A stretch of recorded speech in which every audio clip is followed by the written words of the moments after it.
Hello there, I'm Sean Grizzly and welcome to volume 19 of our basic tutorials. In this tutorial we will be discussing list boxes within Visual Basic. Okay, use the list box component property here to put a list box onto your form, resize it as appropriate, and rename a component as soon as you add it onto your form to the appropriate name. With list boxes it's LST, so we'll call this LST text. Oh, there we go.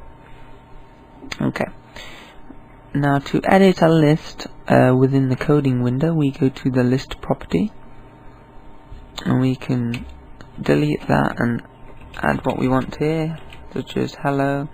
We can add another item as such. But to add items, to make the user add items into your list box, we can use this add function button to add the contents of this text box into the list here.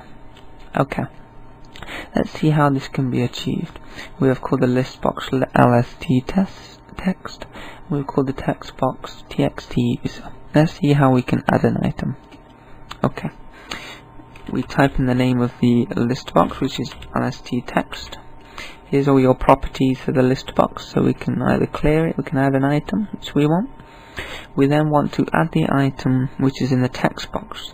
The text box is called txt user, so we can use txt user.text. And the other property in this little tooltip window is the index property. What an index property is that when you've got all your items in the list, the first item has an index value of 0. It's similar to arrays. If you think of an array in my previous tutorials, the first item in the array has an index value of 0. The second item has an index value of 1. Just remember that the items start from 0 and go on to infinity, however many items you've got in here, but they always start at 0. So if we want to insert an item as the third item down, we enter 2 here, because we've got 0 which is the first, 1 which is the second, and 2 which is the third. But we want to add one at the just at the bottom of the list, so we're going to add an item like so. So in theory this should add an item from this text box here. So we'll type hello. As you can see, it's adding the item into the list box. If we want to remove an item from the list box, we could add a remove button here. But I think the most clever idea to use is when you double click the item, it will delete from the list. So if we double click the list box, we can see that it's presented as with click, but we don't want click, we want a double click function. So we can delete the click procedure. And upon double clicking, we'd like to remove the item. So let's type the list box name in here. You want to remove an item. Press the tab key. Now we want to remove the item in focus. We could remove the first item each time by putting like so, but we want to remove the one we have selected. To enable us to do that, we use the I've typed this wrong, there we go. Text dot list index. We use the list index property. This refers us to the item in the list box we have selected. So what we're removing is the item we have selected. So let's say hello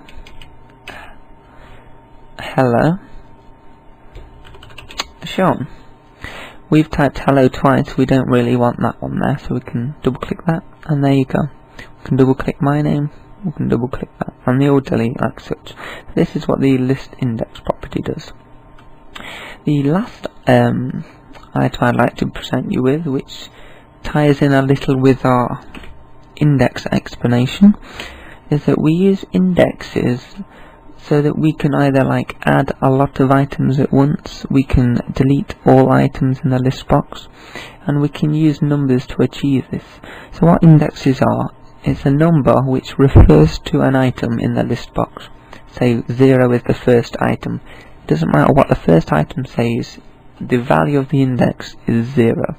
So this enables us to delete and amend and have a little play with the items in the list box. So what we're going to do now is add a command button here. We'll call it command 1 just as the example. Double click this to get into the code like so. And what we want to do now is delete all the items within the list box. Now to do this, we will use a for loop. Okay. For. Let's create a variable, it can be anything. We know that the first item in the list box has an index value of 0. The last item, we don't know how many items there are in the list box, so we're going to use the list count property. Remember, if there's 5 items in the list box, it will return this as 5. But because our first item is 0, it takes 1 from each value. So we're going to have to put -1 here. Just think, if we have 5 items in the list box, this will say 0 to 5. But remember that the first value has 0, so the last item will have 4. If the first item did have 1, then it would be correct, but we have to -1 each time because the starting value is 0. Remember to end our for loop. Now we can code the insides here. Okay. To remove a series of items like so, we need to use the remove item function, which we defined down here like such.